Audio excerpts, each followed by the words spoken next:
ကင်းဝေးပြစီလေ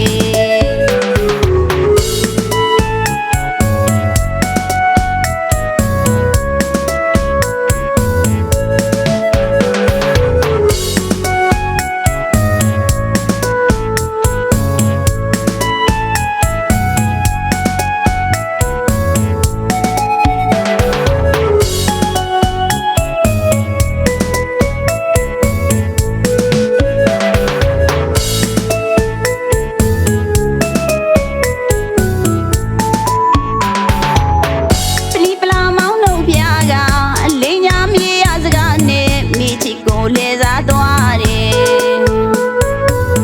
အသေးလေးဆက်ဆက်တော့အောင်နာကျင်စွာခံစားပြီးမယ်မောင်ကိုမိမမုံရက်ပြီးအချစ်ကံမကောင်းငယ်မိကန်ဆိုးလေးဘဝမှာလွမ်းလွန်းလို့ငိုတဲ့မျက်ရည်ကောင်းကလေးကချစ်တတ်တယ်ပါလေ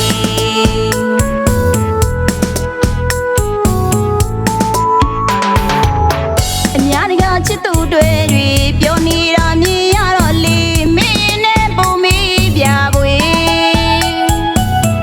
မောင်ရီရက်စနိုင်အားရဲ့ပေ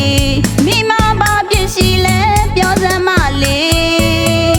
ခုတော့တယောက်တည်းမောင်ရီကြိတ်ခါငိုခဲ့ရလို့မျက်ရည်စမ်းလေးခံလို့နေပြီလေ